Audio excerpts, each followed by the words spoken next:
Hey everyone, hope you're doing great. Welcome back to my channel.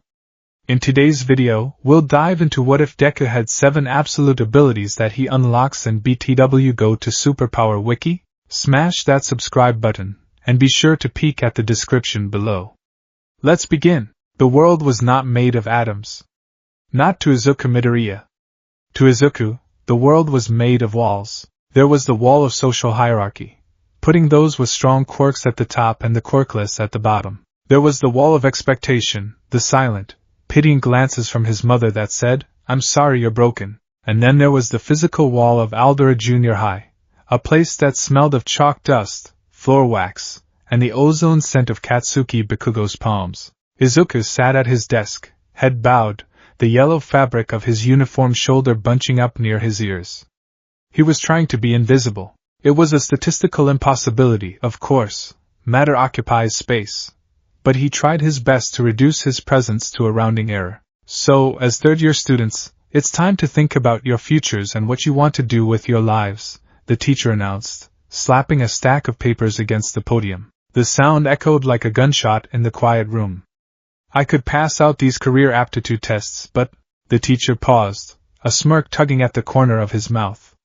He threw the papers into the air. Why bother? I know you all want to go into the hero track. The class erupted.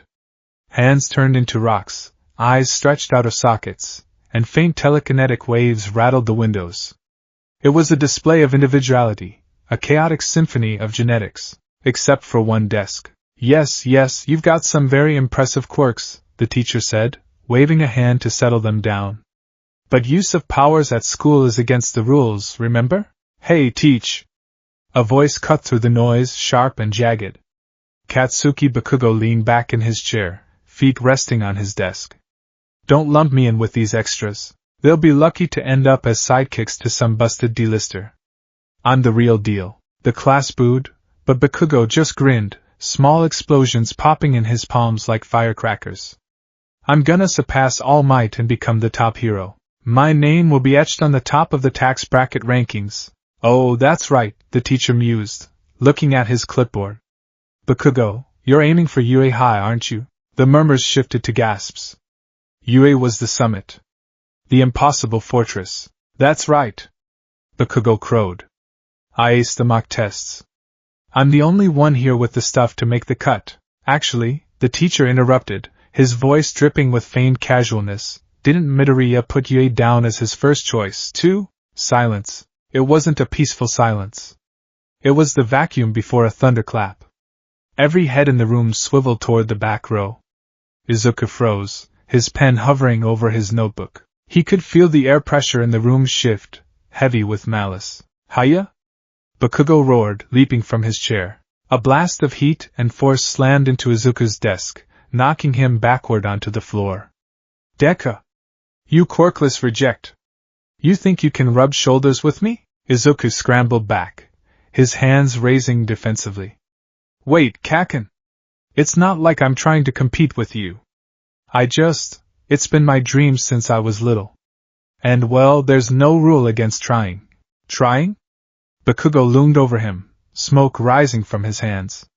What can you do? You're a pebble. You're worse than the extras. You're nothing, the class laughed. It was a chorus of mockery, a data set confirming what Izuku already knew: he was the outlier.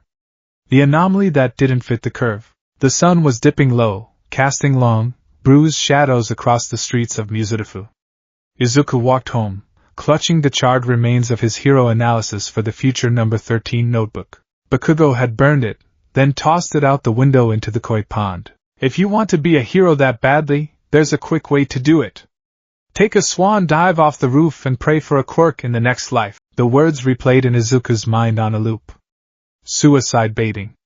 It was cruel, efficient, and devastating. Stupid Kaken, Izuku muttered, wiping a smudge of pond scum off the cover. If I actually did it, that would be aggravated manslaughter on his permanent record. He wouldn't get into UA then. He tried to laugh, but it came out as a dry heave. He turned into a tunnel underpass, the shadows swallowing him. It was a shortcut, a calculated risk to save 5 minutes of walking time. He didn't hear the manhole cover slide open behind him. He didn't hear the wet, slick sound of viscous fluid pooling on the concrete. A medium-sized invisibility cloak. The voice was gurgling, wet and sickening. Izuku spun around, eyes widening. A wall of green sludge rose up, eyes and teeth floating in the suspension. "No," Izuku whispered. "Don't worry," the villain hissed, lunging forward. "I'm just going to take over your body. It'll only hurt for about 45 seconds. Then it'll all be over." Izuku tried to run, but the sludge was faster. It crashed over him like a tidal wave. Cold. Slimy. It forced its way into his nose, his mouth. It burned. "I can't breathe." His hands clawed at the liquid, but there was nothing to grab. It was a non-Newtonian fluid. The harder he fought, the harder it became to move. "I'm dying." The thought was clear, devoid of panic, simply a statement of fact. Oxygen deprivation was setting in. His vision began to tunnel, black edges creeping in. The villain's laughter was muffled, sounding like it was underwater. "Is this it? No hero? No Yue? Just a statistic?" No. Deep within the recesses of his genetic code, something dormant stirred. It was a lock that had been rusted shut for 14 years, hiding a singularity that the doctors had missed because they were looking for a simple on-off switch, not a supercomputer waiting for a power source. The stimulus was death. The brain, panicked and starving for oxygen, sent a frantic signal to every cell in his body: survive. And the lock shattered. Ability unlocked. Absolute intelligence. The world didn't fade to black. It snapped into high definition. Time seemed to decelerate. The villain's fluid motion, which had seemed instantaneous a moment ago, slowed to a crawl. Izuku could feel the individual nerve endings in his throat screaming. He could feel the villain's intention. But more than that, he could see. Information flooded his mind. It wasn't thoughts. It was raw data. Fluid viscosity high. Composition, unknown polymer-based sludge. Structural integrity, malleable but dependent on surface tension. Weakness, the eyes. It wasn't just an observation. It was a mathematical certainty. The villain wasn't a monster anymore. He was an equation. And every equation had a solution. Izuku's panic vanished, replaced by a cold, crystalline clarity. His brain processed the geometry of his own windpipe. If he struggled linearly, the fluid packed tighter. He needed rotational force. Calculate torque required to create an air pocket. His mind ran the simulation in a nanosecond. He stopped clawing at the bulk of the slime. Instead, he jammed his fingers into the villain's liquid mass, not randomly, but aiming for the specific density variance he sensed near the villain's left eye. Angle of entry, 34 degrees. Force application maximum. Izuku twisted his body. It wasn't a flail. It was a calculated pivot using the villain's own momentum against him. His fingers found the solid mass of the eyeball within the slime. Arg! The villain recoiled, the fluid shuddering, the grip loosened. Just a fraction. A millimeter. Gap detected. Oxygen intake probability, 100%. Izuku gasped, sucking in air. It tasted like sewage, but it was life. "You little brat!" The villain roared, the sludge tightening again. But the data was already changing. Air pressure shift in the tunnel entrance. Vibration in the concrete floor. Frequency, 20 Hz. Amplitude increasing. Footsteps. Mass estimate, 255 kilograms. Velocity, 60 kilometers per hour. Someone was coming. Someone huge. "Have no fear!" A voice boomed, resonating off the curved walls. Izuku's eyes, now burning with a strange, electric green luminescence, tracked the newcomer. He didn't just see a man. He saw a powerhouse of kinetic energy. "Because I am here, All Might." The symbol of peace wound up a punch. Izuku's mind automatically overlaid a grid on the scene. Target, sludge villain. Attack vector, Texas smash. Wind pressure calculation. Warning, lethal force proximity. Izuku didn't brace himself because he was scared. He braced himself because his brain calculated the exact drag coefficient needed to keep him from being splattered against the wall by the backdraft. He tucked his knees, minimized his surface area, and angled his shoulder toward the ground. Boom! The punch didn't connect with the villain. The wind pressure alone atomized the sludge, scattering it across the tunnel like paint in a centrifuge. The villain was unconscious before he hit the walls. Izuku was blown back, sliding perfectly along the calculated trajectory, coming to a stop just inches from a drainage grate. He blinked.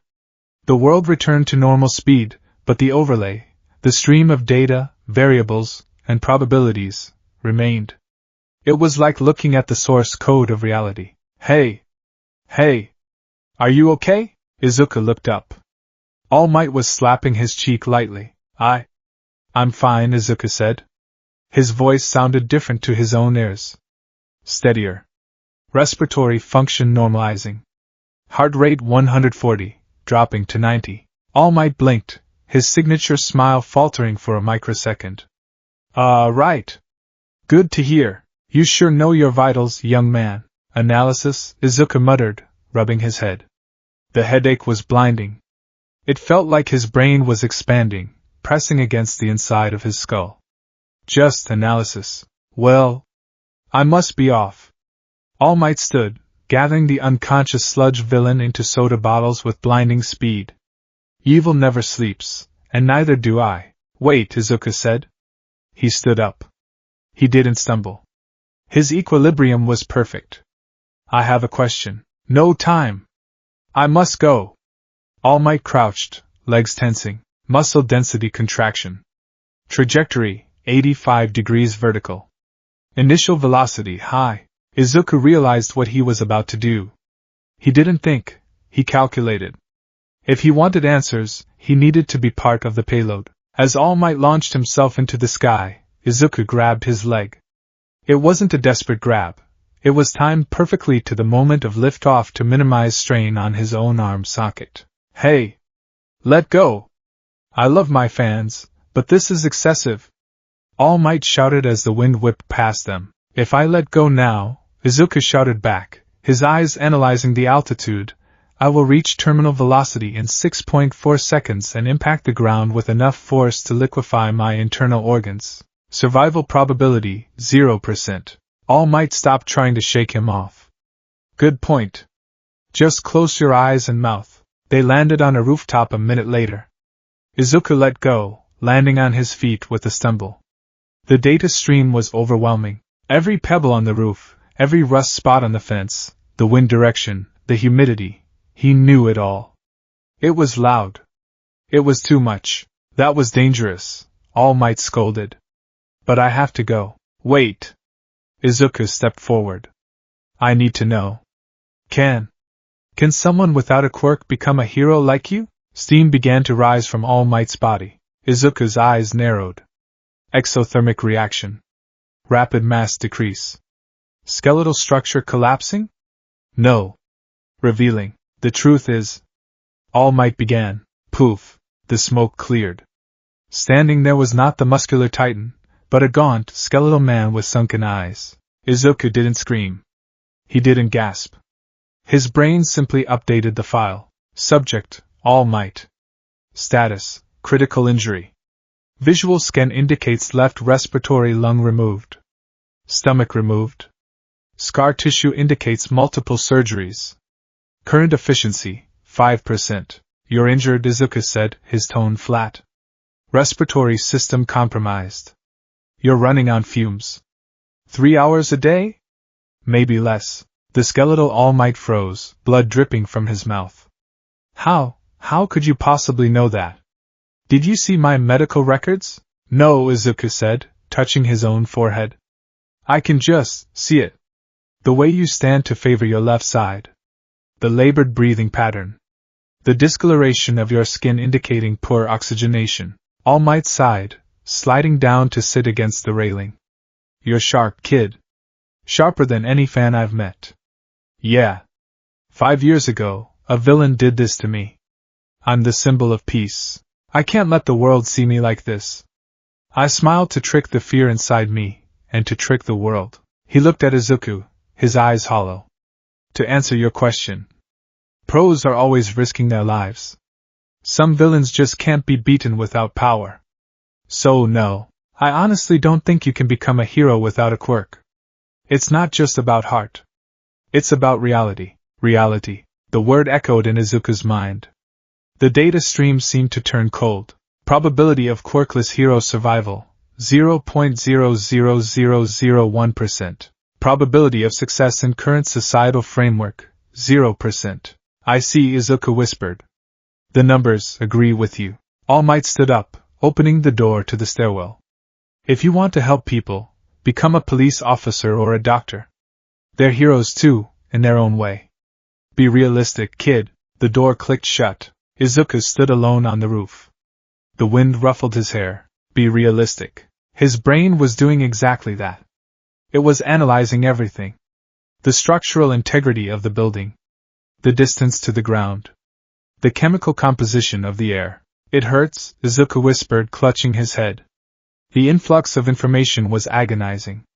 He closed his eyes, but the data was still there. Patterns. Grids. Variables. He had unlocked something absolute. But right now, it felt less like a gift and more like a curse. A computer that couldn't be turned off, processing the fact that his dream was statistically dead. Izuku walked through the shopping district, his mind a buzz of white noise. He wasn't paying attention to where he was going. His feet were on autopilot, navigating the crowd by calculating gaps in the pedestrian flow. Explosion detected. Distance, 400 meters. Sound decibel, 120 dB. He looked up. Smoke was billowing into the sky. His feet moved before he decided to. Curiosity? No, data collection. He arrived at the scene. A crowd had gathered. Heroes were standing around. Death Arms, Kamui Woods, Empty Lady. They were doing nothing. Why aren't they engaging? Izuku muttered. His eyes scanned the scene. Fire type, chemical combustion. Temperature, 800 degrees Celsius. Villain, sludge entity. Izuku's blood ran cold. The bottle. It must have fallen out of All Might's pocket when he grabbed his leg. This was his fault. It's a kid! Someone in the crowd shouted. The villain has a hostage. Izuku looked at the flames. Through the orange haze and the black smoke, he saw him. Katsuki Bakugo. The sludge was forcing itself down Bakugo's throat. Explosions were ripping out of Bakugo's palms, uncontrolled, chaotic. Analysis of hero capabilities. Death Arms, strength insufficient against fluid. Kamui Woods, vulnerable to fire. Empty Lady, access restricted by street width. They have no solution, Izuku realized. They are waiting for a variable that isn't present. Bakugo's eyes met Izuku's. They weren't angry. They were terrified. They were pleading. Stimulus detected. The lock in Izuku's brain, the one that had opened in the tunnel, slammed wide open. The headache vanished. The world slowed down again. The noise of the crowd faded. The heat of the fire became just a temperature reading. Objective, rescue hostage. Obstacles, fire, villain, distance. Assets, backpack, mass, 3.5 kilograms, asphalt debris, atmospheric wind. Izuku stepped over the police line. Hey! Kid! Get back! Death Arms shouted. Izuku didn't hear him. He was already running. But he wasn't running blindly like he would have yesterday. Sprint velocity, 7.2 meters per second. Wind resistance, negligible. He saw the sludge villain turn toward him. You again? The villain lashed out with a tendril of slime. Attack trajectory predicted. Izuku didn't dodge. He simply tilted his head to the left. The slime was past his ear, singing a few hairs. He kept running. He swung his backpack off his shoulder. Calculate trajectory. Target, the eyes. Specifically the right eye, which is currently dilating due to the brightness of the explosions. Variable, updraft from the fire. Force required, 45 newtons. Izuku threw the bag. To the onlookers, it looked like a desperate toss. To Izuku, it was a guided missile. The backpack spun through the air, curving around a lamppost, riding the thermal current of the fire, and slammed pencil case first into the villain's right eye. Arg! The villain shrieked, the fluid recoiling in pain. The hold on Bakugo loosened. The mouth was free. DKU? Bakugo gasped, coughing smoke. Izuku didn't stop. He slid under a burst of flame, his shoes gripping the pavement. He reached Bakugo. Why are you here? Bakugo screamed. Your airway was obstructed. Izuku shouted back, his voice cutting through the roar of the fire. Based on your quirk's nitroglycerin combustion, you were seconds away from igniting the gas in your own lungs. Izuku grabbed Bakugo's collar. He didn't have super strength. He couldn't pull Bakugo out by force. Leverage. Fulcrum. He jammed his foot against a piece of raised concrete, grabbed Bakugo's arm, and twisted. He used Bakugo's own flailing momentum to dislodge him from the sludge. Pop. Bakugo slid free, waist deep in the slime but breathing. I'm gonna kill you! The sludge villain recovered, looming over them like a tidal wave of death. I'm done playing. Izuku looked up. He calculated the mass of the slime descending. He calculated their escape speed. Survival probability, 0%. Unless, Detroit. The air pressure changed. Izuku felt it before he heard it. A massive displacement of atmosphere. Smash! All Might appeared, forcing his muscle form past its limit. The punch was a hurricane. It didn't just scatter the slime, it changed the weather.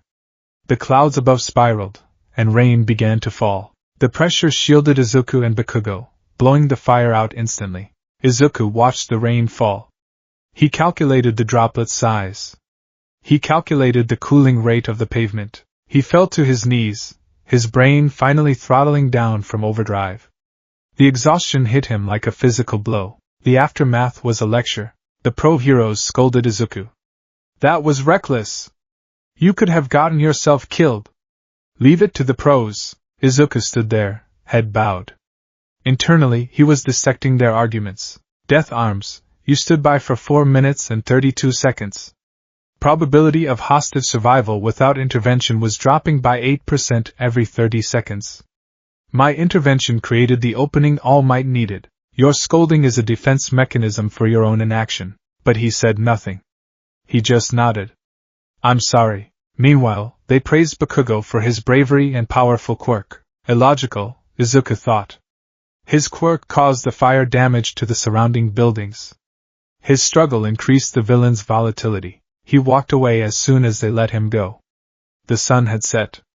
The streetlights flickered on. Deku! Izuku stopped and turned. Bakugo was panting, standing at the end of the alley. I didn't ask for your help. Bakugo yelled. And you didn't save me. I was fine. Don't look down on me, you damn nerd. Bakugo turned and stomped away. Izuku watched him go. Heart rate elevated.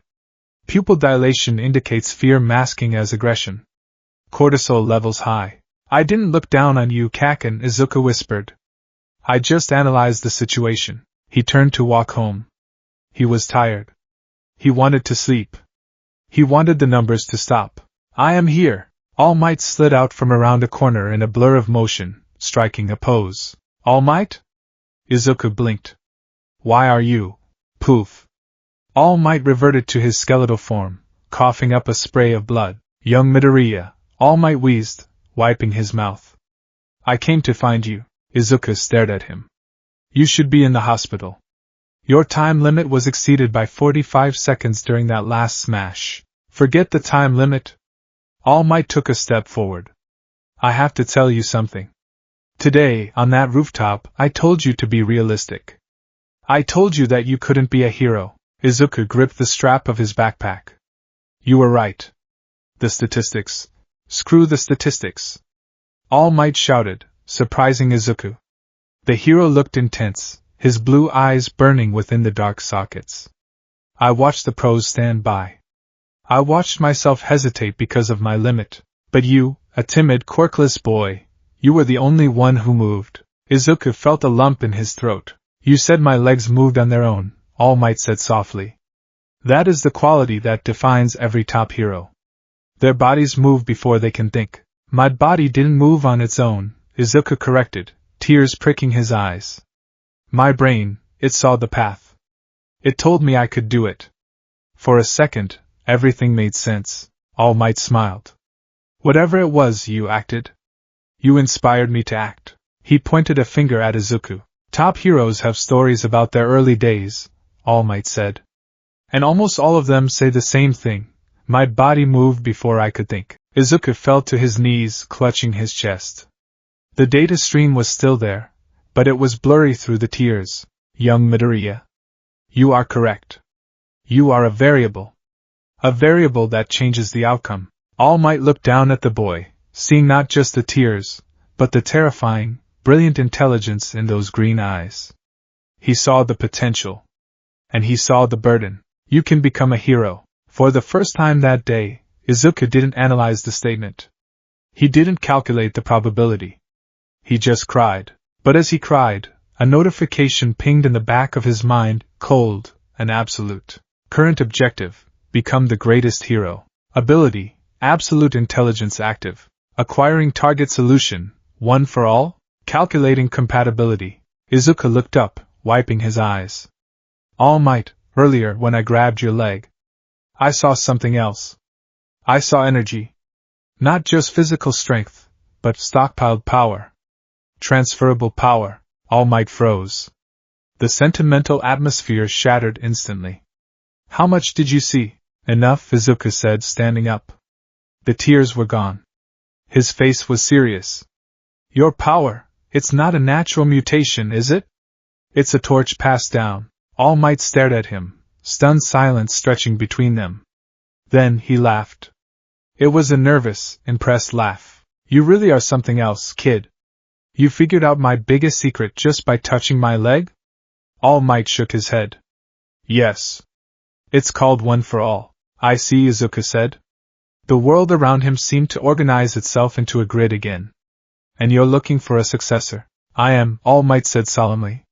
And I think I've found him. Izuku looked at his own hands. He felt the hum of his new mind, the absolute intelligence purring like an engine. He realized he didn't need a quirk to be strong. He was already becoming something else, something terrifyingly efficient. I accept the challenge, Izuku said. But All Might? Yes? You're going to have to update your training regimen, Izuku said, a faint, almost mechanical smile touching his lips as the data for optimal muscle growth began to scroll across his vision. Because based on your current physical state, if you try to teach me the standard way, you'll die within 6 months. All Might's sweat dropped. You're very direct. I'm just realistic, Izuku replied. The smell of the ocean was different now. 10 months ago, the Dagoba Municipal Beach Park had smelled of rot, rust, and stagnation. It was a graveyard for the things society had discarded. Broken appliances, shredded tires, the forgotten detritus of a consumerist world. Now, it smelled of salt and ozone. Izuku Midoriya stood atop the concrete embankment, his chest heaving rhythmically. He wasn't panting out of exhaustion, but out of a calculated need to oxygenate his blood for the recovery phase of his workout. Incredible, a voice boomed from behind him. Izuku didn't turn. He didn't need to. He had memorized the acoustic signature of those footsteps months ago. The heavy, booming gait of All Might in his hero form, and the shuffling, skeletal drag of Toshinori Yagi. Currently it was the latter. The beach, All Might said, leaning against the railing, his sunken eyes scanning the pristine golden sands. It's not just clean. It's terraformed. I optimized the grain distribution, Izuku said, wiping sweat from his forehead with a towel.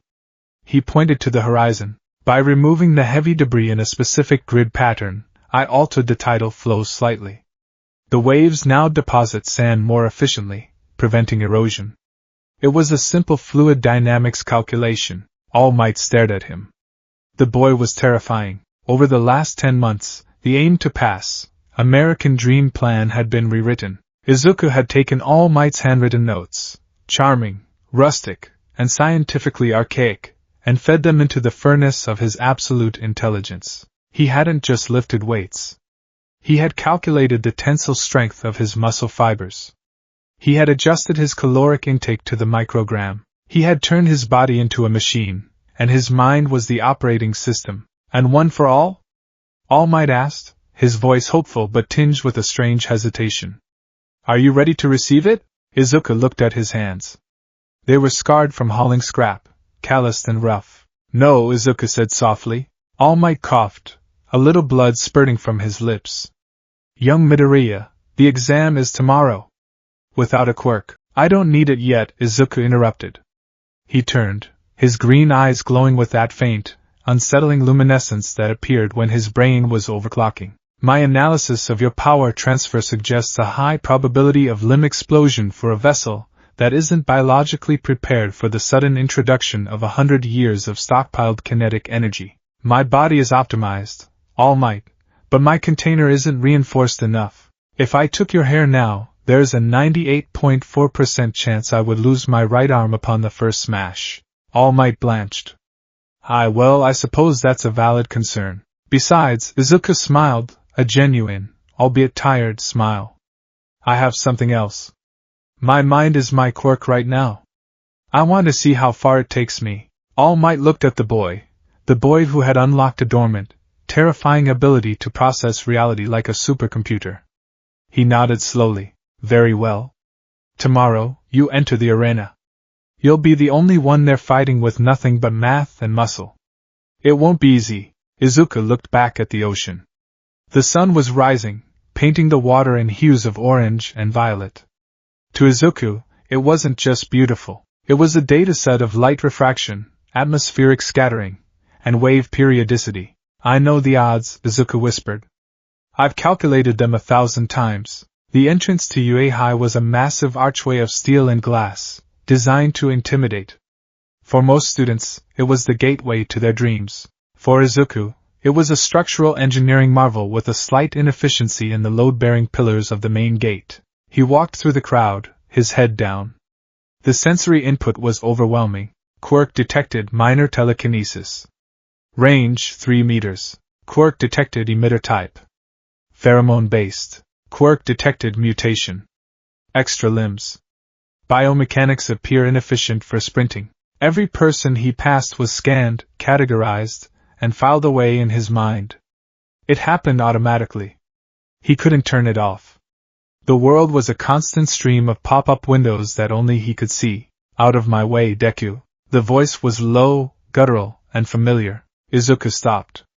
Katsuki Bakugo walked past him, shoulders hunched, hands deep in his pockets. He didn't look at Izuku. He stared straight ahead, radiating a heat that Izuku's thermal senses picked up instantly. Subject, Katsuki Bakugo. Heart rate, 85 BPM. Skin temperature, elevated. Stress levels, moderate. Good morning, Kaken, Izuku said calmly. Bakugo paused. He turned his head slightly, his red eyes narrowing. For months, he had watched Izuku change.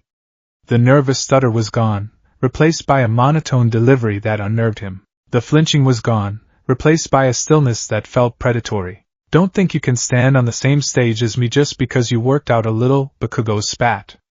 Rock bottom is still rock bottom. Geologically speaking, rock bottom provides the most stable foundation for upward construction, Izuku replied automatically. Bakugo's eye twitched. Don't get smart with me, he stomped off. Izuku watched him go, calculating the force of his footsteps. He's nervous, Izuku realized. He feels the variable changing. Izuku took a step forward, his foot catching on a slightly raised paving stone, an unevenness of exactly 4 millimeters caused by tree root growth. He pitched forward. Gravity, 9.8 meters per square second. Trajectory, intersection with concrete. Impact force, sufficient to cause bruising. His brain plotted the fall.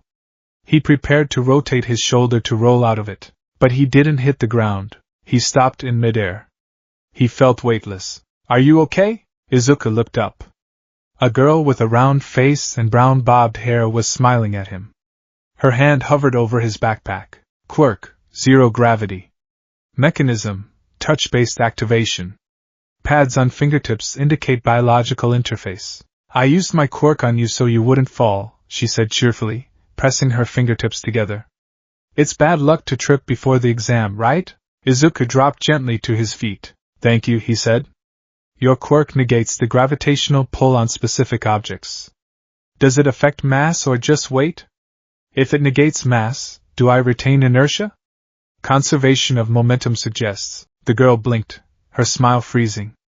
I make things float. Izuku snapped his mouth shut. Social Protocol 101. Do not dissect strangers within 5 seconds of meeting them. Right. Thanks, he muttered. She waved and ran off. Izuku watched her go. Uraraka Ochako. Threat level, low. Utility, high. He shook his head, trying to clear the data. He needed to focus. The written exam was a joke. It was designed to filter out those without academic aptitude. For Izuku, it was like asking a supercomputer to do basic addition. He finished the 3-hour exam in 45 minutes. He spent the remaining time analyzing the ink composition of the test paper and the structural integrity of the desk. Then came the orientation. Present mic was loud.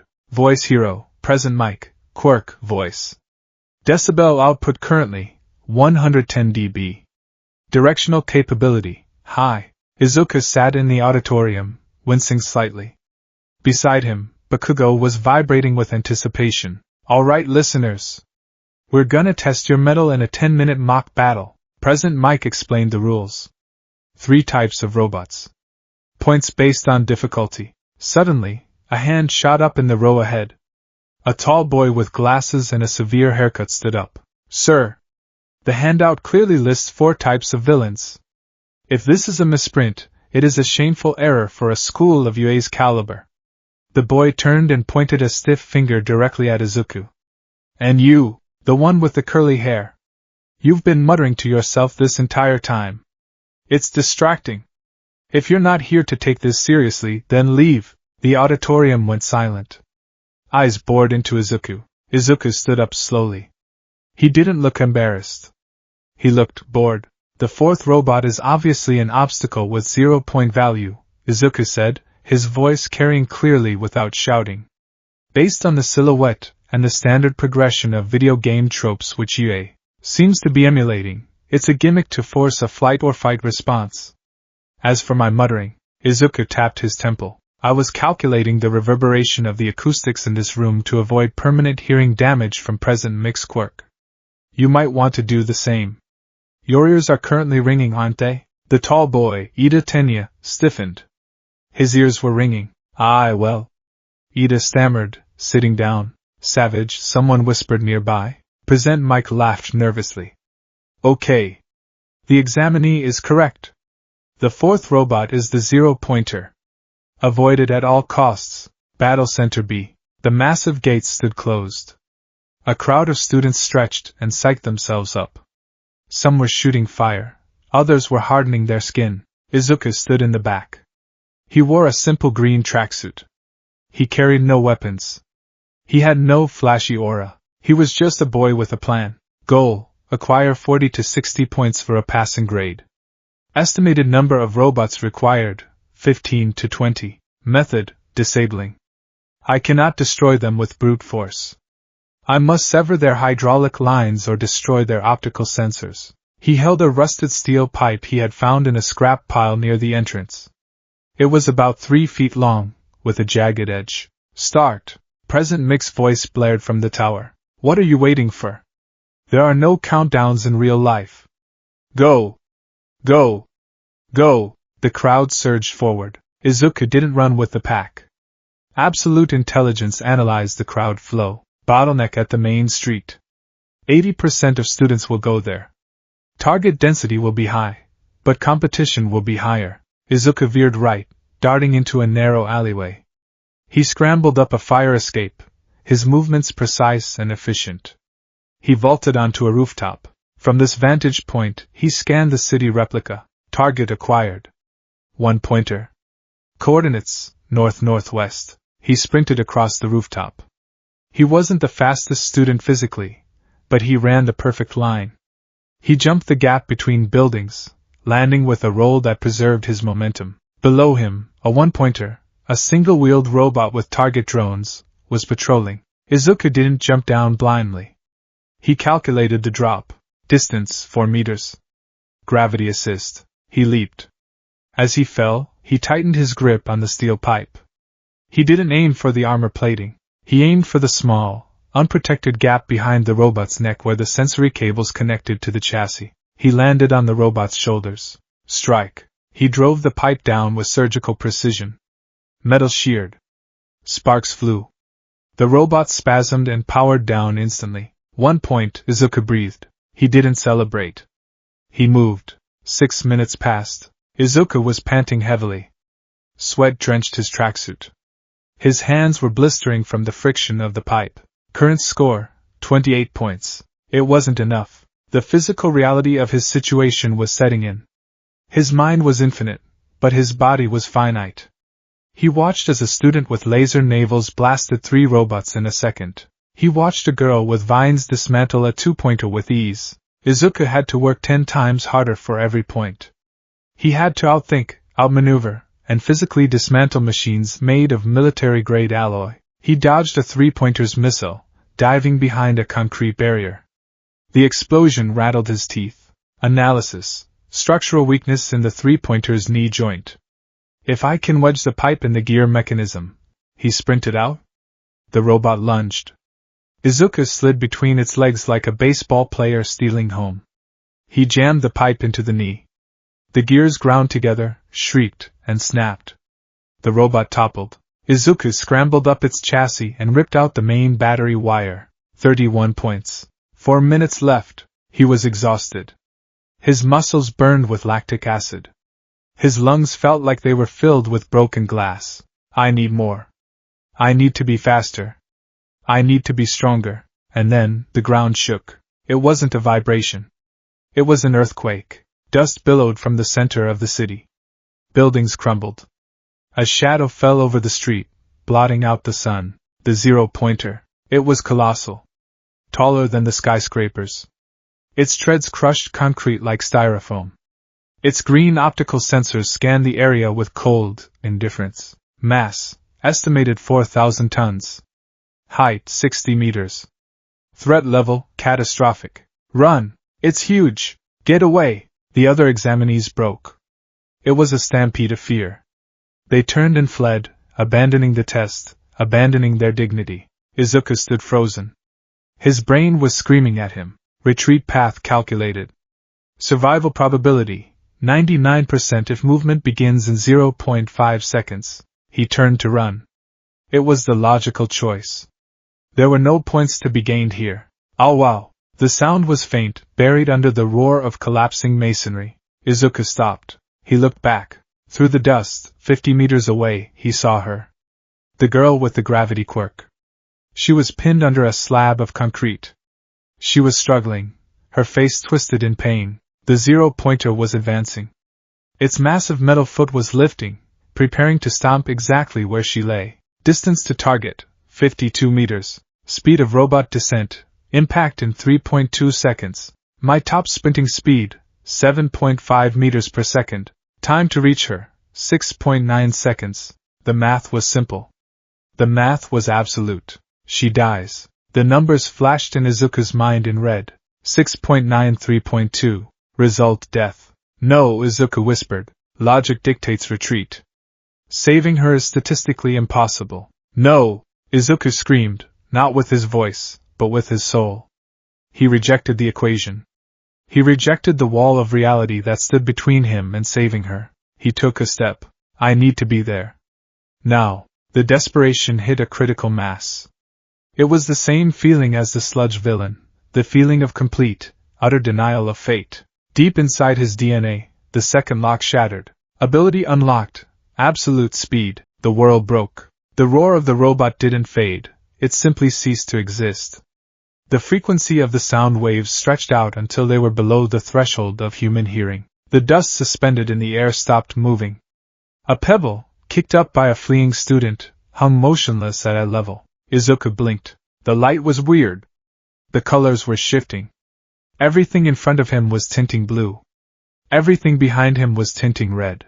Doppler shift, his mind supplied. Visual spectrum processing adjusted for relativistic velocity. He looked down at his body. He felt light. He felt like pure energy, time dilation active. Perception frame rate, infinite. He looked at the 0-pointer. The massive foot was hanging in the air, a mountain frozen in time. Izuku took a step. Normally, the friction of his foot against the pavement at this intended velocity would have incinerated his shoe, but his mind was calculating the exact angle of incidence to ride the air cushion above the ground. He moved. He didn't run. Running implies a sequence of steps. This was a teleportation of mass through kinetic force. He was a blur. A streak of green lightning. The air in front of him compressed into a solid wall. He smashed through it. He reached the girl. In this frozen time, she looked like a statue of terror. A tear was halfway down her cheek, suspended like a diamond. Izuku looked at the concrete slab pinning her leg. Mass, 400 kilograms. He didn't have super strength yet. He couldn't lift it, but he had speed. Force equals mass x acceleration. He grabbed a nearby iron bar, debris from a fallen building. He jammed it under the slab. He didn't pry it. He kicked the end of the lever. He kicked it at a speed that defied physics. The impact transferred so much kinetic energy that the concrete slab didn't just lift. It was launched upward as if gravity had reversed. He grabbed Uraraka. Warning: if I move her at my current velocity, the G-force will liquidate her internal organs. He had to slow down. He had to decelerate to a safe supersonic speed. He cradled her in his arms. He braced his legs. He pushed off the ground. Boom. The sonic boom happened after he moved. To the outside world, it looked like a glitch in the Matrix. 1 millisecond, Izuku was standing 50 meters away. The next millisecond, a cone of condensed air exploded outward from where he had been standing, shattering the windows of every building within a 3-block radius. The pavement where he launched from cratered, turning into molten slag from the friction. Izuku reappeared 60 meters away, skidding to a halt. He set Uraraka down. Then, reality caught up. Crack. The sound was sickening. Izuku screamed. He collapsed, his legs twisting at unnatural angles. He had absolute speed, but he did not have absolute defense or absolute strength. His bones were human. His ligaments were human. He had just subjected his legs to several thousand gs of force. The muscles had torn themselves apart. The femurs had fractured under the torque of the stop. Blood sprayed from his nose and ears. The pressure differential. His tracksuit was gone, burned away by the friction of the air, leaving him in tatters of scorched fabric. His skin was red, steaming, blistering from the heat of his own movement. But Uraraka was safe. The zero-pointer's foot stomped down on the empty space where she had been. The shockwave of the robot's step washed over them, but they were clear. Time's up, the buzzer sounded. It sounded slow, deep, and warped to Izuku's still accelerated ears before snapping back to normal pitch. The dust settled. Silence descended on Battle Center B. Izuku lay on the asphalt, staring up at the sky. The pain was blinding. It was white-hot agony consuming his lower body. Analysis. Bilateral compound fractures of the tibia and fibula. Femoral stress fractures. Third-degree friction burns on 40% of body surface area. Ruptured eardrums. He couldn't move. He saved her. Did you see that? I didn't see anything. I just heard a boom and then, there he was. The students began to creep out of hiding, staring at the smoking crater where Izuku had launched himself, and the boy lying broken a block away. Uraraka sat up coughing. She looked at Izuku. Her eyes went wide. You! She gasped. She saw his legs. She saw the steam rising from his skin. Someone help! He's dying! The observation room. The room was silent. A dozen pro-heroes sat in front of a wall of monitors. Usually, this was the time for banter, for discussing potential prospects. Now, no one spoke. Rewind that, Aizawa Shota said, his voice tight. I'm trying, Power Loader replied, typing furiously. But, the cameras didn't catch it. What do you mean they didn't catch it? Midnight asked, leaning forward. We have high-speed cameras capable of tracking Ida's brother. Look! Power Loader put the footage on the main screen. Frame 1, Izuku is standing still, screaming. Frame 2, a blur of pixelated distortion. Frame 3, Izuku is 60 meters away, and a shockwave is expanding from his previous location. He moved between the shutter speed, Nisa said. The Chimera Principal sat with his paws clasped, his black eyes glinting with a terrifying curiosity. Standard high-speed cameras record at 10,000 frames per second. That means the interval between frames is 0.0001 seconds. Nisa turned his chair to face the teachers. For him to vanish between frames, he moved 50 meters in less than 1/10,000th of a second. That's faster than sound, President Mike whispered. That's hypersonic. But he has no durability, Recovery Girl noted, pointing to the screen where medical bots were loading Izuku onto a stretcher. Look at him. His body destroyed itself. It's like putting a Ferrari engine in a bicycle. He has power, but no vessel to contain it. Who is he? All Might stood in the back, shadowed. He knew, of course. But he was faking surprise. Internally, he was sweating. Young Midoriya, you said you wanted to test your mind. What on earth was that? That wasn't intelligence. That was something else. Izuku Midoriya, Aizawa read from the file. Quirk listed none. None? Midnight raised an eyebrow. You call that none? He registered as quirkless until today, knees amused. Perhaps a late bloomer? Or perhaps a quirk so complex it required a specific catalyst to awaken. Aizawa narrowed his eyes at the screen. He has 0 combat points. He wasted his time running around with a pipe, and then broke every bone in his legs to save one girl. And in doing so, All Might spoke up, his voice swelling with pride he couldn't hide.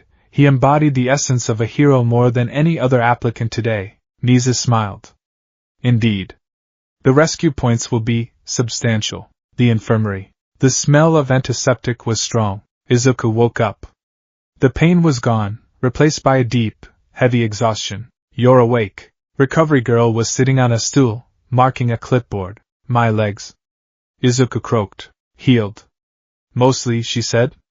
I had to perform surgery to set the bones before I used my quirk. You drained a lot of your own stamina. You'll be tired for a week. She spun around to face him. Her expression was stern. Listen to me, Sonny. I've seen reckless quirks. I've seen self-destructive quirks. But yours? Yours is suicidal. Izuku looked at the ceiling. I calculated the risk. You calculated it? She scoffed.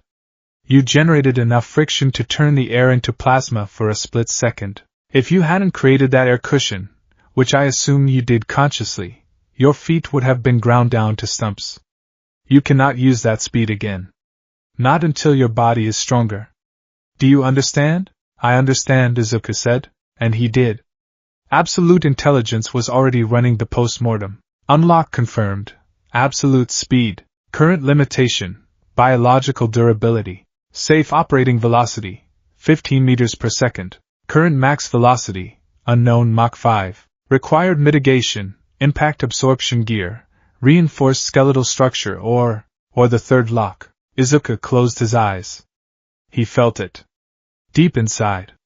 A third door. It was heavy, immovable. Next ability, absolute defense. Status locked. Requirement, massive physical trauma. I need to get tougher, Izuku whispered. 1 week later, Izuku sat at his dining table. The fish dinner his mother had made was getting cold. He stared at the envelope. Izuku? Inko Midoriya hovered nearby, wringing her hands. You don't have to open it. Whatever happens, I'm proud of you. Izuku picked up the envelope. It was heavy. He went to his room. He sat at his desk. He tore it open. A holographic disc slid out. It beeped, and a projection of All Might appeared. I am here. As a projection, Izuku watched, impassive. Young Midoriya. It has been a week. I apologize for the silence, but there was much debate. All Might coughed, composing himself. You passed the written exam with flying colors. A perfect score. Unprecedented, however. All Might leaned into the camera. In the practical, you scored 0 combat points. A failing grade. Izuku's heart didn't sink. He expected this. The math didn't lie. But All Might raised a finger. A hero's job isn't just fighting villains. It is saving people. And you, young Midoriya, saved a life at the cost of your own body. The video cut to the footage. The blur. The sonic boom. Uraraka looking safe. Uraraka Ochako approached us to give you her points, All Might said gently. But she didn't need to. Because the judges saw everything. A scoreboard appeared. Izuku Midoriya. Villain points 0. Rescue points 60. 60 points. All Might shouted. Welcome, Izuku Midoriya. You have made it to your hero academia. The hologram faded. Izuku sat there in the silence of his room. He looked at his hand. He clenched it into a fist. He moved it. To his eyes, the movement left a trail of afterimages. He could see the dust motes dancing in the air, moving so slowly they appeared stagnant. He had passed. He was in UA, but he was dangerous. To himself. To others. He picked up a pencil. He began to write in a new notebook. Title: Controlling the Absolute. Entry 1: Speed. Problem: Friction and inertia. Solution: I need a suit that can withstand atmospheric re-entry. He smiled, a dark, determined smile. The world thought he was a late bloomer. They thought he had a speed quirk or a strength quirk. They had no idea. He was the variable. He was the blur. And soon, he would be the immovable object. The concept of a hero is often romanticized. It is draped in capes, illuminated by spotlights, and echoed in the cheers of the saved. But to Izuku Midoriya, sitting in Class 1A on his first official day, heroism was currently a problem of structural engineering and biological limitations. He sat at his desk, staring at his hands. They were wrapped in compression bandages, hiding the faint, lingering tremors from the entrance exam. System check. Musculoskeletal integrity, 88%. Microfractures in tibia, healed. Nerve sensitivity, elevated. His brain, the ever-churning engine of absolute intelligence, was bored. It was analyzing the airflow of the air conditioning unit, inefficient. The filter needed changing, and the resonant frequency of the chalk scratching against the blackboard, 340 Hz. The door slid open with a dramatic slam. Coming through the door like a normal person, All Might marched into the room, his Silver Age costume gleaming under the fluorescent lights. The class erupted in excitement. Kirishima gasped, Kaminari cheered, and even Todoroki looked up with mild interest. But Izuku saw something else. Subject: All Might. Posture: listing 4 degrees to the left. Sweat volume: abnormal for ambient temperature. Conclusion: he is in pain. He is pushing the time limit. Hero basic training. All Might announced, striking a pose that flexed his massive lats. The class that will put you through all sorts of special training to mold you into heroes. No time to dally. Today's activity is battle training. He pressed a button, and the wall lined with numbered suitcases popped out. And for that, you need these. All Might pointed. Costumes made based on your quirk registrations and requests you sent in before school started. Yeah! The class cheered, grabbing their cases. Izuku stood up slowly. He walked to slot 18.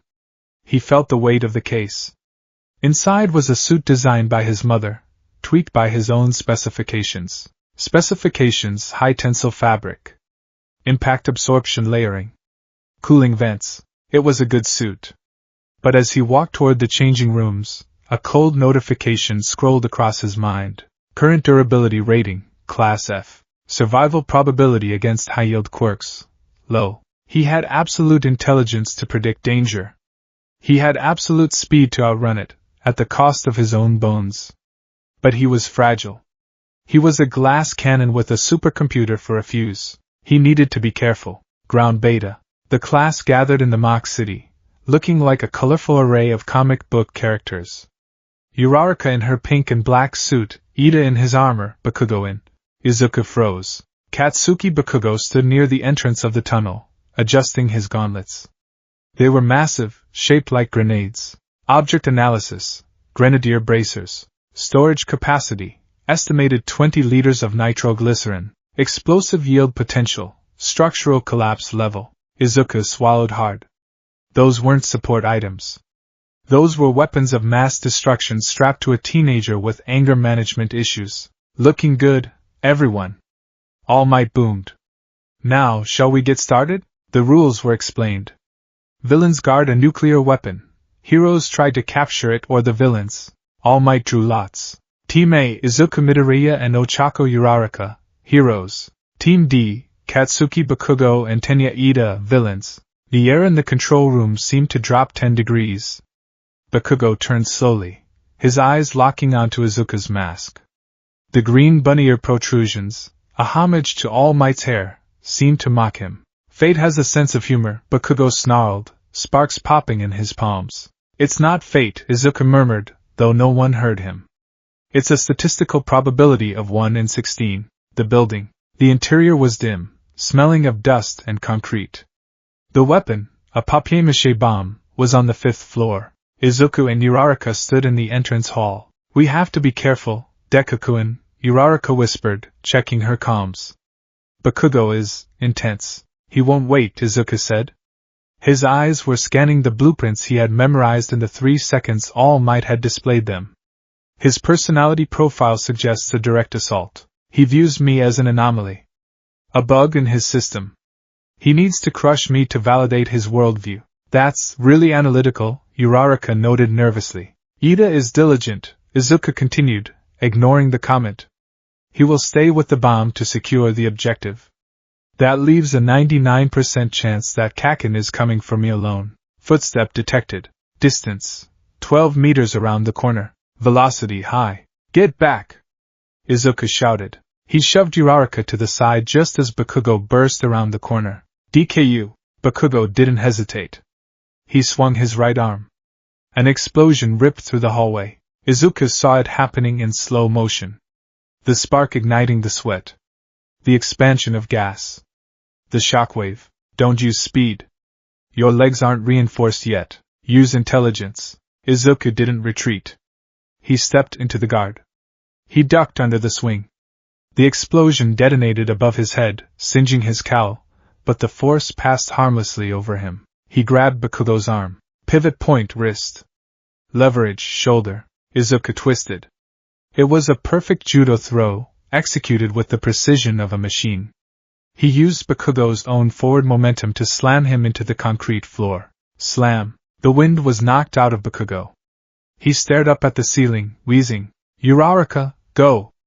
Izuku commanded. "Go to the 5th floor. I'll hold him here." "Right." Uraraka scrambled away, running for the stairs. Bakugo lay there for a second, his brain short-circuiting. Deku, the pebble, the corkless loser, had just floored him. "You!"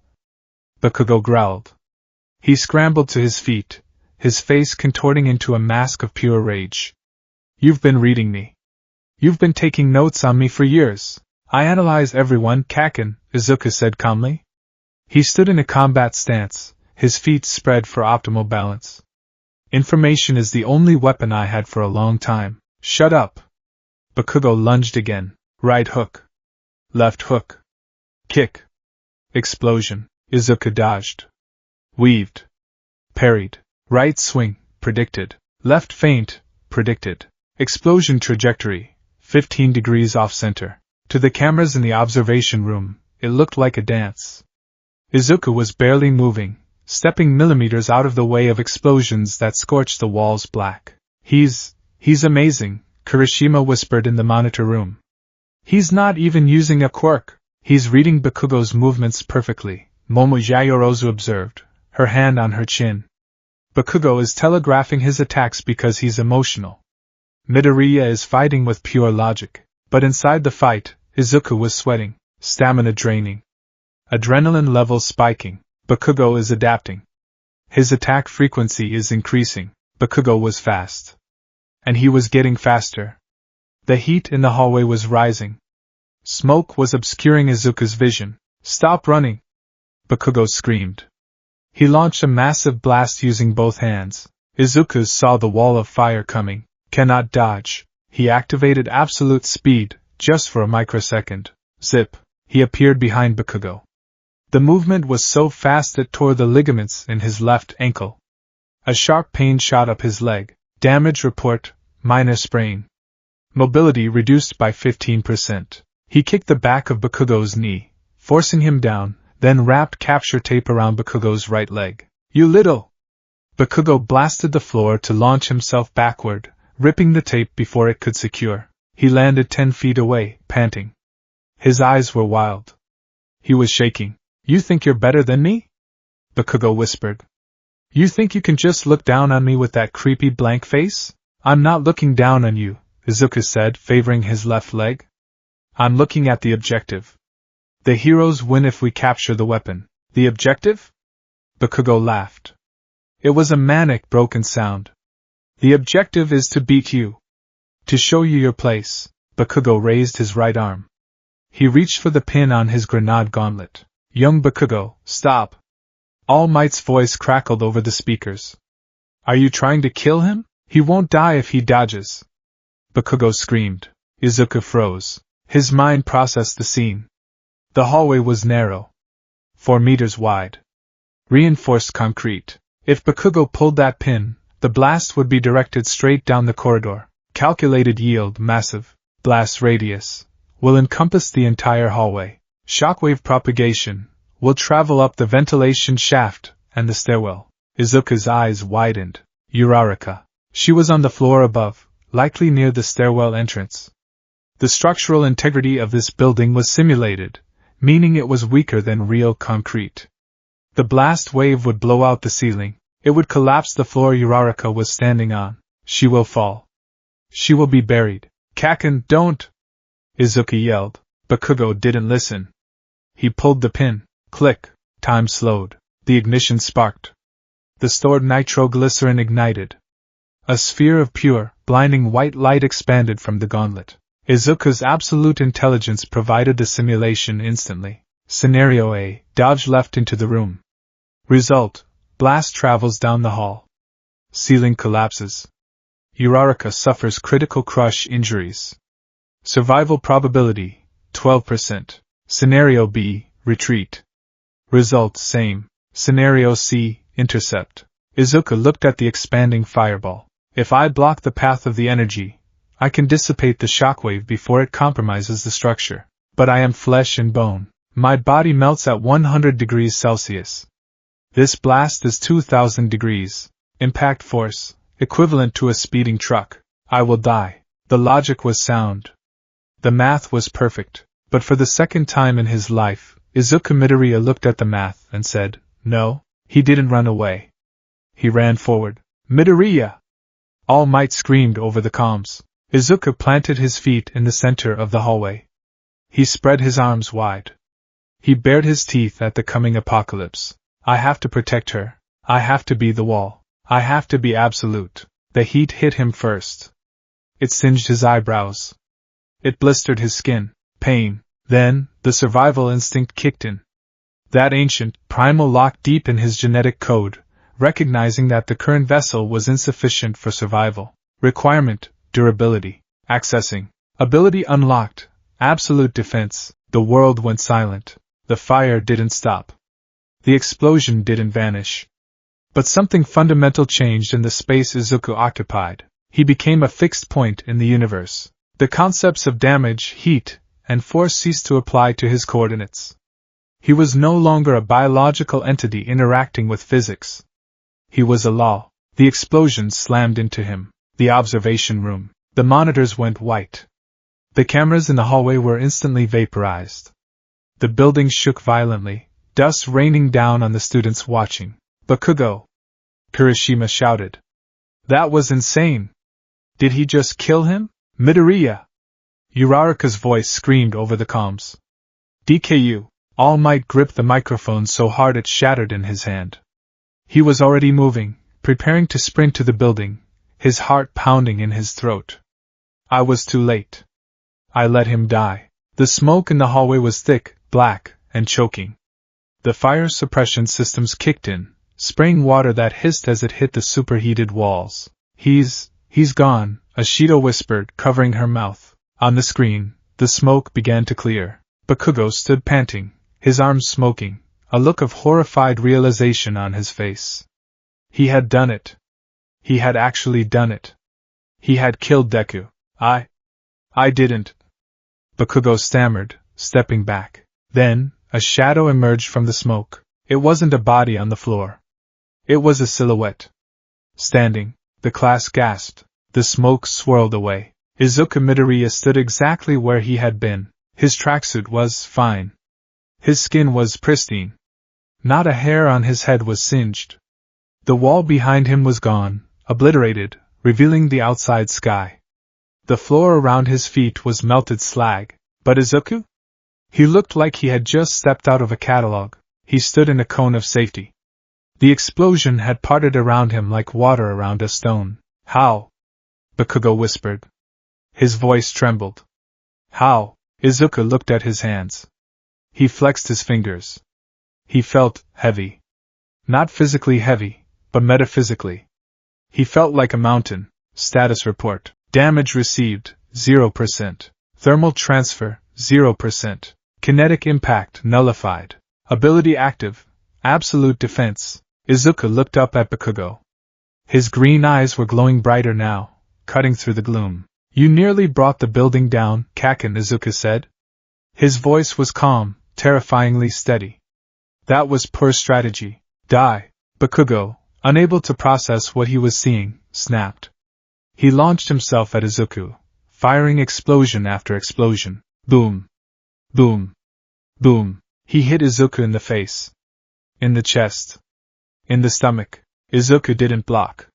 He didn't dodge. He just stood there. The explosions washed over him like a gentle breeze.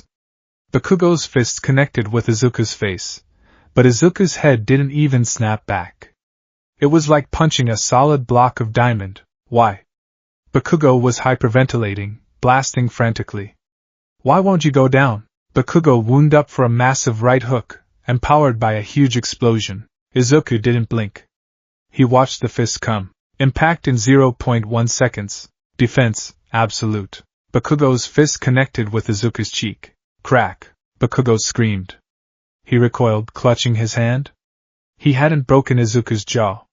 He had broken his own wrist against the immovable surface of Izuku's skin. Izuku hadn't flinched. He hadn't moved an inch. You can't hurt me anymore, Kaken, Izuku said softly. It wasn't a taunt.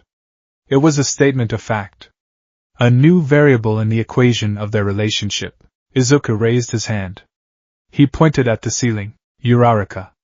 Now, on the floor above, Uraraka, who had been shaken but safe thanks to Izuku absorbing the shockwave, recovered. Ida was distracted, staring at the floor, wondering if his classmates were dead. Comet home run! Uraraka grabbed a pillar debris, made it weightless, and swung. The debris hit the papier-mâché core. The hero team wins. All Might's voice, amplified by the PA system, sounded shaken. Bakugo stood there, cradling his broken wrist. He looked at Izuku, this boy who used to be a pebble on the side of the road. Now, he was a wall. A wall that Bakugo could not climb, could not break, and could not blast through. What are you? Bakugo whispered, tears of frustration and fear pricking his eyes. Izuku powered down his ability. The glowing in his eyes faded. He slumped slightly, the mental exhaustion hitting him. I'm just a hero, Izuku said tiredly. I'm just doing my job. The infirmary. Remarkable, Recovery Girl muttered, scanning the holographic X-rays. Absolutely remarkable. All Might stood in the corner, deflated to his skeletal form. Aizawa leaned against the doorframe, his capture scarf loose around his neck. What's the verdict? Aizawa asked, his eyes narrow. He's fine, Recovery Girl said, sounding annoyed by the impossibility of it. I don't mean he's recovering. I mean he's fine. No burns. No bruising. No radiation damage. His hearing is perfect. It's as if the explosion never touched him. She gestured to Bakugo, who was sitting in a bed across the room, sedated after having his wrist set. The other one, however, shattered his radius and ulna punching Midoriya's face. It's like he punched an anvil. All Might looked at Izuku, who was sitting on the exam table, swinging his legs. Young Midoriya, All Might said softly. That was a quirk awakening? Something like that, Izuku admitted. He tapped his temple. My mind calculates the threat. If the threat is unavoidable, my body adapts. It locked me in space. I became an immutable object. Aizawa stepped forward. Midoriya. Your quirk registration lists none. Then super speed after the entrance exam. Now invulnerability. What exactly is your quirk? Izuku looked at his teacher. Absolute intelligence analyzed Aizawa's micro-expressions. Suspicion. Curiosity. Concern. My quirk is potential, Izuku lied, though it felt like the truth. It gives me what I need to survive the impossible. But it requires a trigger. I can't just turn it on. I have to be in danger. A reactive adaptive mutation, Aizawa mused. Rare. And dangerous. If it hadn't activated, you would be Ash. I calculated the probability, Izuku said. It was the only variable that resulted in Uraraka's survival. You gambled your life on a mutation you didn't know you had? Aizawa scolded. I gambled my life on the fact that I refused to let my friend die, Izuku corrected. Aizawa stared at him for a long moment. Then he sighed. Rational. In a twisted, suicidal sort of way. Class 1A classroom. When Izuku returned to class, the room went silent. Usually, the class would swarm the winner. But they looked at him with a mix of awe and trepidation. They had seen the replay. They had seen the wall behind him vanish while he stood untouched. Midoriya! Kirishima was the first to break the tension. He ran over, grinning with sharp teeth. That was manly as hell. You tanked that explosion like it was nothing. Is your quirk hardening like mine? Not exactly. Izuku rubbed the back of his neck. It's more like damage negation? It defied the laws of physics, Momo Yaoyorozu said, walking over with a notebook. The thermal energy had nowhere to go. Did you absorb it? Or reflect it? If you reflected it, the air pressure should have killed you. If you absorbed it, your internal temperature should have boiled you. I'm not sure, Izuku deflected. He couldn't explain that he had momentarily applied the concept of absolute defense to his existence. He looked at Bakugo's empty desk. He's going to be okay, right? Uraraka asked, touching Izuku's arm. Physically, yes, Izuku said. Psychologically. Analysis. Katsuki Bakugo built his identity on superiority. Today, that foundation cracked. Probability of behavioral volatility, high. Probability of depression, moderate. He needs time, Izuku said. The walk home. The sun was setting. Izuku walked alone. He felt different. Before today, he was a mind trapped in a fragile body. He was a Ferrari engine in a cardboard box. Now, he had armor. He stopped at a crosswalk. He looked at his hand. He willed it to happen. Defense on. He felt the shift. The heaviness. He took a pen from his pocket and stabbed his own hand. Snap. The plastic pen shattered against his skin. He didn't feel it. Ability. Absolute defense. Status. Active/controllable. Limitation. Requires conscious activation or extreme reflex. Passive defense is currently at 10% efficiency. He smiled. Step 1, intelligence. Step 2, speed. Step 3, defense. He looked up at the sky. I'm becoming whole. But as he walked, a new notification pinged in the back of his mind. A warning from his own intellect. Warning, emotional detachment increasing. The absolute abilities prioritize efficiency over humanity. Monitor empathy levels closely. Izuku frowned. He thought back to the fight. When Bakugo broke his wrist on Izuku's face, Izuku hadn't felt satisfaction. He hadn't felt pity. He had felt nothing. He had simply registered the damage to his opponent. I have to be careful, he whispered to the empty street. I can't lose myself to the power. He turned the corner, his silhouette long and distorted in the fading light. He was the immovable object now. But an object, by definition, has no heart, and he still needed his heart to be a hero. The bus ride to the unforeseen simulation joint, USJ, was a study in vibration and frequency. To the average student of Class 1A, it was a slightly bumpy ride filled with chatter and nervous excitement. To Izuku Midoriya, it was a constant stream of data. He could feel the suspension of the bus oscillating at 2.4 Hz. He could hear the microfractures in the asphalt as the tires rolled over them. He could calculate the exact drag coefficient of the vehicle based on the engine's RPM and their current velocity. He sat near the back, his eyes half-lidded. It wasn't that he was tired. It was that keeping his eyes fully open let in too much information. Absolute intelligence was a hungry beast, constantly demanding input, constantly solving problems that didn't need solving. Current trajectory, northwest.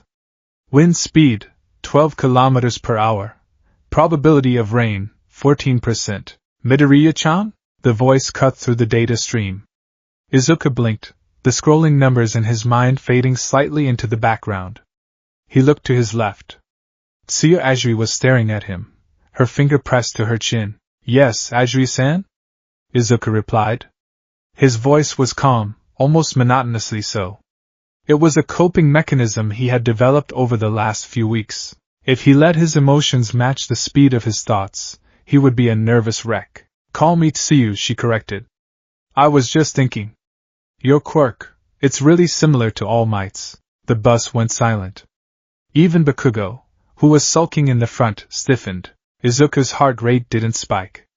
His absolute defense, even in its passive, dormant state, seemed to dampen his physiological panic responses. Is it?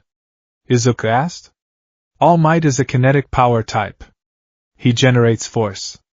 My ability is adaptive. I process information. I move fast because I calculate the path of least resistance. I take hits because I reinforce my density at the point of impact. It was a lie, technically. But it was also the most accurate description of his absolute abilities he could offer without explaining he was becoming a living cheat code. But you broke your limbs during the entrance exam, Kirishima pointed out from across the aisle. That looked like super strength to me. Inefficient force distribution, Izuku said simply. I've corrected the math since then. Man, you talk like a robot sometimes, Kaminari laughed. It's kinda cool, but also kinda scary. Izuku offered a small, practiced smile. Efficiency is scary until it saves you. The bus began to slow. The deceleration force pressed them gently forward. We're here, Aizawa's tired voice droned from the front. Stop messing around. The unforeseen simulation joint. The building was a massive dome, a testament to structural engineering. Inside, the space was divided into disaster zones, ruins, landslides, fires, and shipwrecks. 13, the space hero, was giving a speech about the dangers of quirks. Izuku listened, but his eyes were scanning the facility. Lighting fixtures, 400 watt halides. Maintenance status, 3 bulbs flickering in Sector 4. Airflow, stagnant. Suddenly, the lights short-circuited. It wasn't a random failure. Izuku saw the sequence. The surge protector in the main grid didn't trip, it was bypassed. Power cut. External interference. Gather together and don't move. Aizawa shouted, his scarf floating up as his hair stood on end. 13. Protect the students. In the center of the plaza, space began to distort. A swirling vortex of purple mist expanded, defying the laws of optics. It wasn't just a portal. It was a tear in the coordinates of reality. A hand reached out. Pale, covered in disembodied hands. Then a face. Shigaraki Tamura. Behind him, dozens of villains poured out. 13 million yen, Izuku whispered. What? Uraraka asked, trembling beside him. The equipment required to generate a stable wormhole of that magnitude, Izuku muttered, his eyes locking onto the mist. Or, it's a biological quirk. A warping ability. Rare. Extremely dangerous. Villains? Kirishima gasped. No way. There's no way they could get into a hero's school. Teacher, what about the trespasser sensors? Yayarosa asked. They have someone with an electrical jamming quirk, Izuku answered before 13 could. They waited for a specific window in the patrol's schedule. They knew All Might was supposed to be here. This is a targeted assassination attempt. Aizawa leaped down the stairs, engaging the villains. It was a masterclass in erasure and martial arts. But Izuku wasn't watching the fight. He was watching the mist. He's the transport, Izuku said, pointing at the purple fog expanding rapidly. He's going to separate us. Separate? Ida asked. Divide and conquer, Izuku said. Isolate the variables. Before anyone could react, the mist engulfed them. Greetings, the mist, Kurojiri said, his voice echoing from everywhere and nowhere. We are the League of Villains. And we have come to extinguish the symbol of peace. Kirishima and Bakugo lunged, attacking the mist. Ineffective, Izuku noted. He has no solid mass to strike. The world spun. Gravity shifted. The shipwreck zone. Izuku hit the water hard. Impact velocity, 40 kilometers per hour. Water temperature, 18 degrees Celsius. Depth, 20 meters. He didn't panic. He held his breath, opened his eyes and scanned. Below him, dark shapes were moving. Villains. Aquatic quirks. They were swimming upward, teeth bared, harpoons ready. Threat level moderate. Options: 1. Fight underwater, disadvantageous. Drag coefficient reduces speed by 60%. 2. Surface. Izuku kicked. He didn't use absolute speed. The water resistance would tear his muscles apart at super velocity. He used efficient, powerful strokes. He breached the surface. Wah! A purple ball of panic splashed next to him. Mineta, we're gonna die. We're gonna die. Mineta screamed, flailing. Quiet, Izuku commanded. He grabbed Mineta by the collar and hauled him toward the ship in the center of the zone. Ribbit. Tsuyu Ajui broke the surface, carrying Izuku and Mineta with her powerful frog legs. She tossed them onto the deck of the rusting vessel. Thanks, Ajui-san, Izuku said, landing on his feet. Call me Tsuyu, she said, climbing up. Midoriya, this is bad. We're surrounded. Izuku walked to the railing. He looked down. The water was teeming with villains. There were at least 30 of them. A shark man, a squid villain, a guy who could shoot compressed water from his hands. They aren't attacking yet, Izuku observed. They're circling. They know they have the advantage in the water. They're waiting for us to panic and jump in, or for the ship to sink. Sink? Mineta shrieked. Is this ship gonna sink? Structural integrity is at 45%, Izuku noted, tapping the rusted railing. If they target the hull, we have approximately 4 minutes before capsizing. What do we do? What do we do? Mineta was hyperventilating. Izuku closed his eyes for a second. Absolute intelligence overlaid a grid on the water. Variable 1, Mineta's quirk. Sticky spheres. Adhesion strength high. Variable 2, Tsuyu's quirk. High mobility in water. Powerful legs. Variable 3, my abilities. Speed limited by friction/traction. Defense passive. Intelligence active. We need to clear a path, Izuku said. Mineta, how many balls can you produce before bleeding? Depends on how scared I am. Mineta cried. Good. You're terrified. That means maximum output. Suddenly, the ship groaned. A massive impact shook the hull. They're attacking the keel. Tsuyu shouted. The boat is splitting. A villain leaped out of the water. A man with hands made of jagged coral. Come on down, kiddos.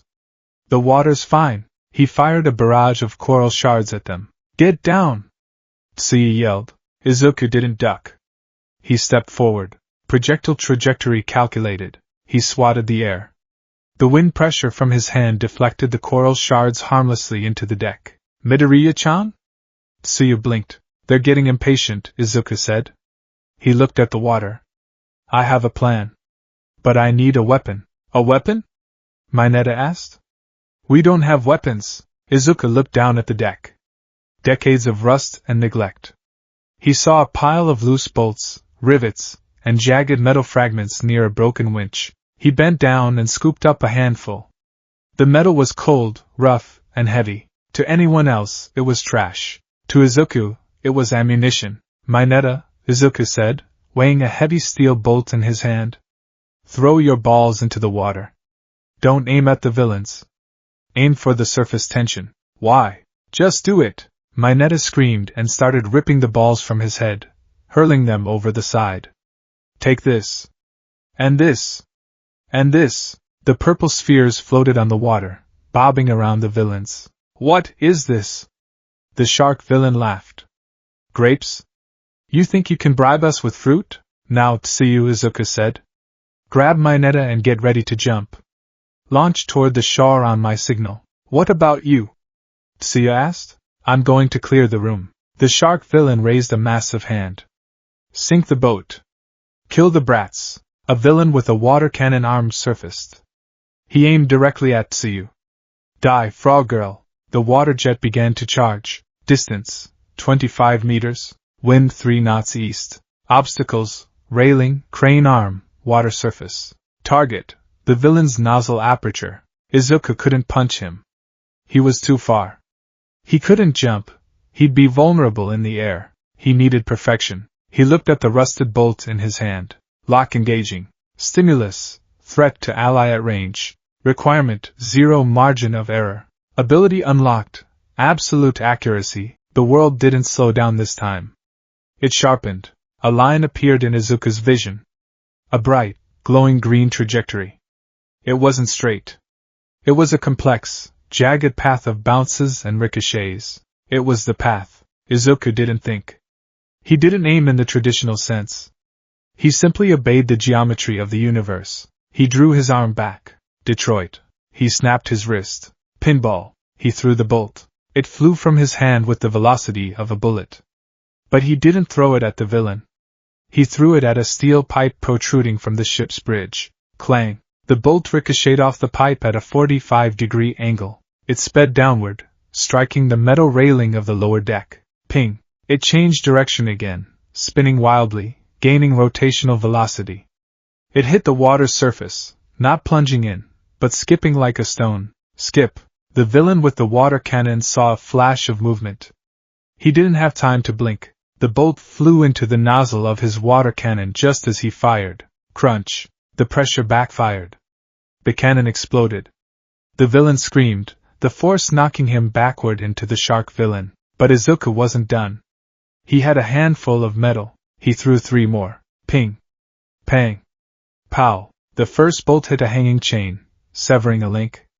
The chain fell, wrapping around the squid villain's tentacles. The second bolt hit the crane's control lever, which was rusted stuck, forcing it to release its load, a net of heavy cargo netting that fell directly onto a cluster of 5 villains. The third bolt skipped off the water and struck the shark villain directly in the nose, his sensitive spot, causing him to thrash in pain. Now! Izuku shouted. The villains were confused, blinded, and entangled. Tsuyu grabbed Mineta and leaped. She soared through the air. Izuku followed. As he jumped, he slammed his foot onto the deck, using absolute strength, limited to 5% to avoid breakage, to shatter the wooden planks. Smash! The shockwave hit the water. The villains, already disoriented, were shoved together by the pressure wave. They collided with Mineta's floating balls. Stick! Stick! Stick! Like flies on tape, the villains were fused together in a writhing, helpless mass of limbs and quirks. Izuku landed on the shore next to Tsuyu. He didn't look back. He knew they were neutralized. Absolute accuracy didn't allow for misses. That was... Mineta stared at the water, jaw on the floor. That was impossible. You threw trash at them and won. I utilized the environment, Izuku said, rubbing his right shoulder. The torque of the throws had strained his rotator cuff slightly. Geometry is a harsh mistress. Tsuyu looked at him. Her wide eyes were calculating. You didn't just throw them, Midoriya. You banked a shot off 3 different surfaces to plug a gun barrel from 30 meters away. That's not super strength. It's physics, Izuku said, turning toward the central plaza. We have to go. Aizawa-sensei is in trouble. The central plaza. They crept through the shallows, hiding behind debris. The scene in the plaza was a nightmare. Aizawa was fighting, but he was losing. He was exhausted. His elbow was crumbled, the skin gray and decaying where Shigaraki had touched him. And then there was the monster, the Nomu, a hulking beast with exposed brains, beak-like mouth, and black skin. It stood motionless until Shigaraki gave a command. Break him, Shigaraki rasped. The Nomu moved. It was faster than the eye could follow. Velocity high. Mass extreme. It slammed Aizawa's head into the concrete. Sensei! Izuku gasped. We can't interfere, Tsuyu whispered, terrified. That thing, it's on a different level. It's an engineered bioweapon, Izuku analyzed, his eyes narrowing. Muscle hypertrophy indicates extreme strength. No pain response. It's a puppet. Suddenly, the doors burst open. I am here, All Might. He wasn't smiling. He wasn't posing. He ripped his tie off, his fury palpable. In a blink, he neutralized the lower-level villains and rescued Aizawa, carrying him to the students. Get him to safety, All Might commanded, not looking at them. I will handle this. All Might, be careful, Izuku warned. That creature, it has shock absorption properties. I can see the elasticity in its muscle fibers. Shock absorption, eh? All Might cracked his knuckles. Then I just have to hit it until it stops absorbing. The fight began. It was a clash of titans. All Might versus Nomu. Boom. Boom. Boom. The air pressure from their punches shattered the windows of the USJ. The water in the shipwreck zone formed tidal waves. Izuku watched, analyzing every hit. All Might is at 100%. No, he's pushing past it. But the Nomu is taking it. Efficiency of All Might's attacks, 40%. The absorption is dissipating the force. All Might is getting slower. His time limit is approaching. I can see the steam rising from his skin. His respiratory rate is spiking. He's going to lose, Izuku whispered. What? Mineta squeaked. No way. He's All Might. He has a limit, Izuku said darkly. And that thing was built to kill him, the Noma lunged. Its claws dug into All Might's side, right where his old injury was. Gah! All Might coughed blood. The Nomu grabbed All Might. Its fingers dug into the weak spot. It was going to tear him in half. Shigaraki laughed. Game over, symbol of peace. You've gotten old. Izuku stood up. Midoriya? Tsuyu reached for him. Stay here, Izuku said. He stepped out from behind the debris. Problem. The Nomu has All Might in a grapple.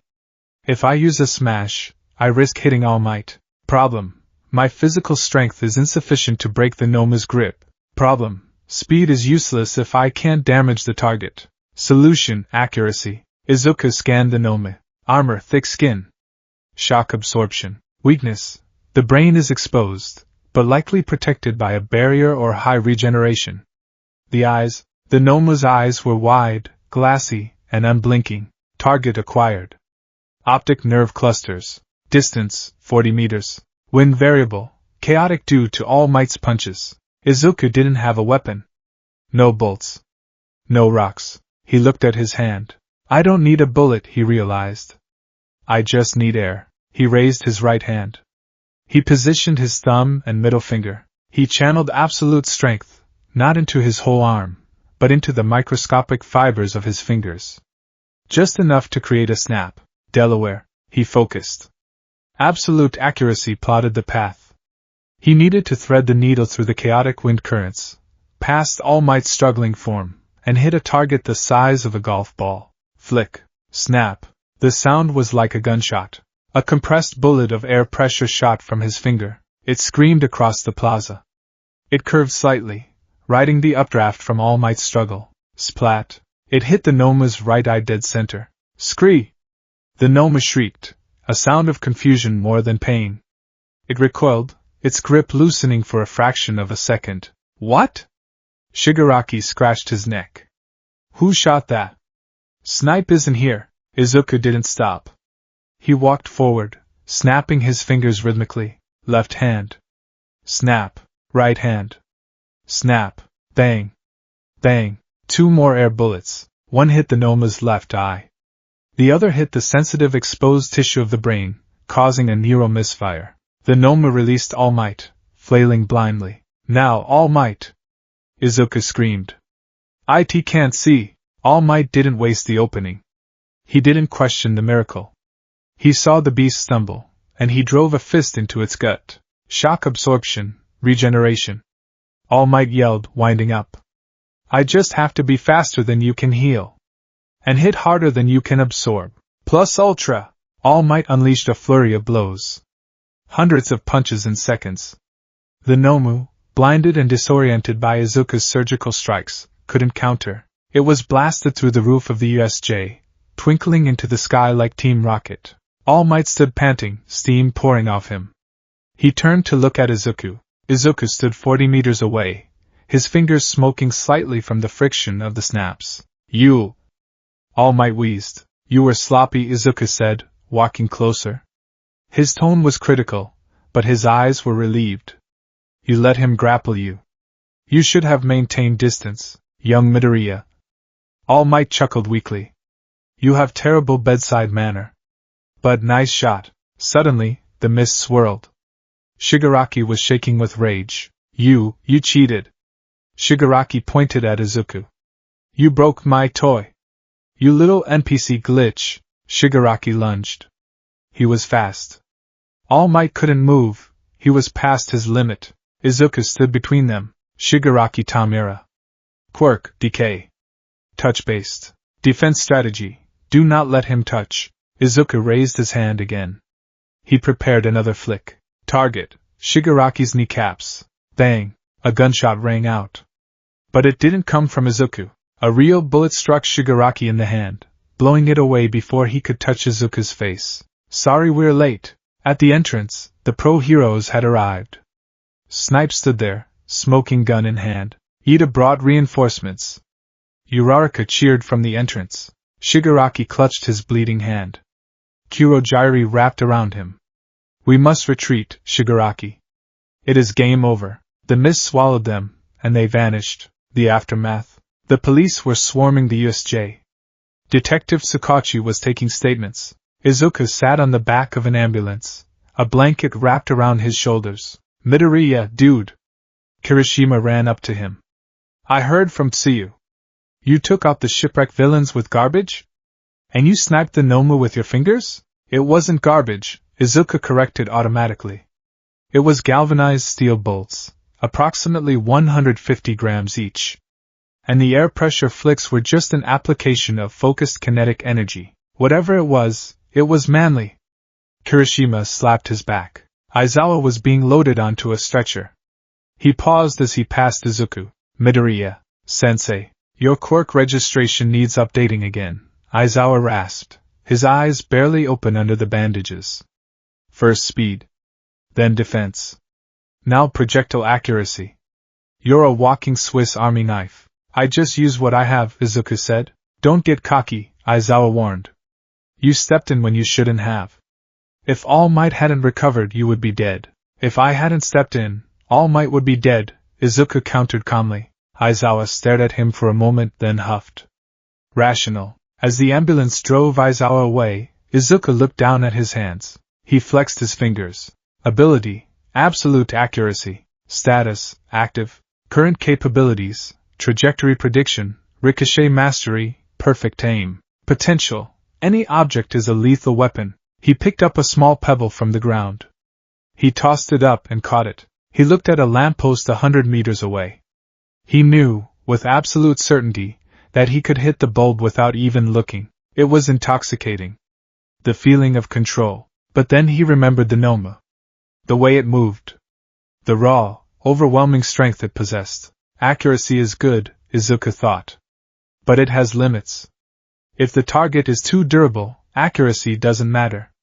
If the target is too heavy, I can't move it. He clenched his fist around the pebble, crushing it into dust. I need power. Real power. Next ability, absolute strength. Status locked. Requirement, overwhelming physical opposition. Progress 15%. Soon, Izuku whispered. All Might walked over, now in his skeletal form, hiding from the police. Young Midoriya, Toshinori said softly. You saved me again. I calculated the vector, Izuku said, staring at the ground. Stop that, All Might said firmly. He put a hand on Izuku's shoulder. You didn't calculate a vector. You saw a friend in trouble, and you took the shot. That's not math. That's instinct. Izuku looked up. The glowing green data stream in his eyes faded for a moment, revealing just a tired, scared boy. It's getting harder to tell the difference, Izuku admitted. All Might squeezed his shoulder. We'll work on that. Being a hero isn't about being perfect. It's about being there. Izuku nodded. He looked at the sunset. The USJ was over. The villains had failed. But Izuku knew this was just the tutorial level. The real game was just beginning. And he intended to win. Perfectly.